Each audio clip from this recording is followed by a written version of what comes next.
Brasil é um país racista, sim. O maior problema do racismo no Brasil é a negação. No Brasil, falar de racismo é feio, as pessoas não querem tocar no assunto, ninguém quer discutir desigualdade social. Quando você fala de cotas, de ações afirmativas, as pessoas têm opiniões e opiniões diversas, mas o problema racial não está somente aí e não é a cota que vai resolver o problema racial. Nós tivemos mais de 300 anos de escravidão. O Brasil foi o último país a terminar com a escravidão e terminou sem nenhuma estrutura do Estado, sem nenhum programa para realocar essas pessoas negras na sociedade. E durante gerações e gerações e gerações, os negros ficaram à margem da sociedade com muito menos acesso a bons empregos, à educação, ao ensino de base, ações que geram a igualdade. A injúria racial, as palavras, elas magoam, elas são um grande problema e as pessoas praticam essas injúrias raciais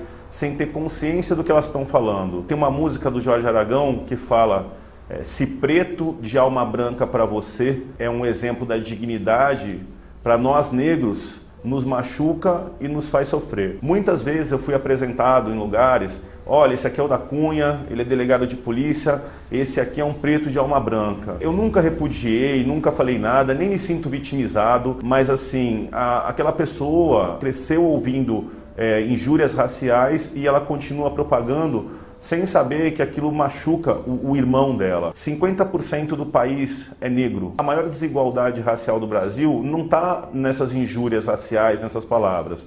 Está no acesso. Eu sou delegado de polícia, somos mais de 2.000 delegados de polícia e eu conheço somente 4 delegados de polícia negros. Acredito que existam mais. Não temos ministros negros, tivemos um representante negro no STF. E nos cargos de representatividade, nos cargos de poder, o número de negros é muito baixo. Na minha turma de delegados, éramos em 180 delegados, eu era o único negro. Na minha universidade, na faculdade de Direito, de 2.000 alunos na minha época, há 20 anos atrás, éramos em 3 alunos negros. Eu vou falar que não existe racismo no Brasil? Até quando? Eu nunca toquei nesse assunto antes, porque eu acho ele extremamente delicado. As pessoas, o brasileiro de um modo geral, ele acha que se o negro falar de desigualdade racial, o negro está se vitimizando e praticando um racismo reverso. E essa não é a verdade. Volto a falar, a injúria racial, ela machuca. Mas a questão não é essa, a questão é você estar num restaurante de classe média alta, ter 30 pessoas comendo e você olhar e ver um negro de 30. A questão é você frequentar um clube, praticar algum esporte e não perceber negros. A minha mulher é branca, minha filha é mulata, meus filhos são mulatos, negros também. A gente, de anos para cá, desenvolvemos o hábito. Todas as vezes que nós vamos num local de nível social médio, não é de nível de elite, né?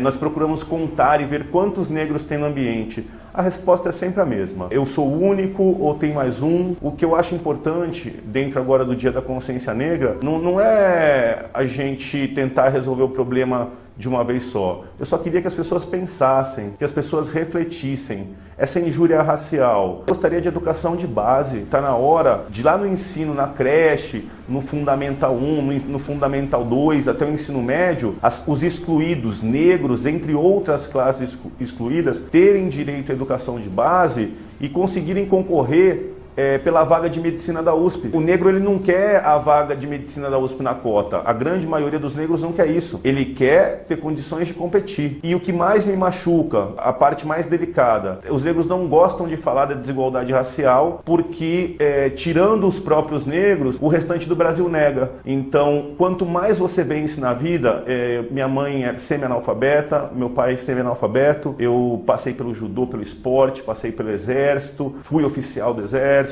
sou delegado de polícia, tive cargos de chefia e sempre olhei para o lado e sempre estava sozinho. E sempre muitos poucos negros nesses cargos de liderança, nos cargos de chefia. Mas tinha que ter mais negro por quê? Porque tem que ser igual? Porque é uma disputa? Não. Tinha que simplesmente ser isonômico.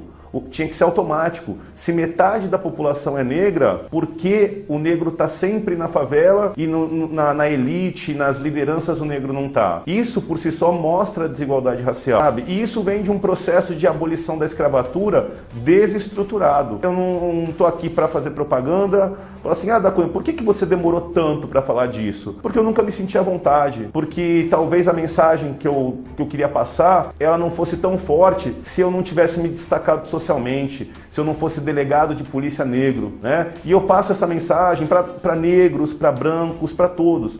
Vamos olhar para as meninas. Consciência negra, a gente tem que pensar assim. Estou falando hoje porque acho que chegou o momento de eu falar. Eu acho que a gente tem que pensar em diminuir a desigualdade. Só isso. Existe racismo, mas o Brasil é um país maravilhoso, o nosso povo é maravilhoso, e se todos nós com inteligência pensarmos, tivermos ideias juntos, a gente vai diminuir essa desigualdade e não vai se assustar por um negro estar no STF ou por um negro estar em algum lugar, e também não vai fazer a conta se é negro ou se é branco. A desigualdade racial, ela vai terminar o dia que ninguém mais olhar para a cor de ninguém. São raros os momentos que eu lembro que eu sou negro. As pessoas me lembram que eu sou negro, mas eu não lembro que eu sou negro e nem lembro que ninguém é branco ou negro. Eu lembro só que eu sou um ser humano. Mas quando eu olho para essas questões de educação, para tudo isso que a gente está debatendo, eu falo, infelizmente, existe a desigualdade racial e existe o racismo. Eu sou delegado de polícia, eu sou negro, injúria racial é crime e racismo é crime. Eu tô de olho nisso aí.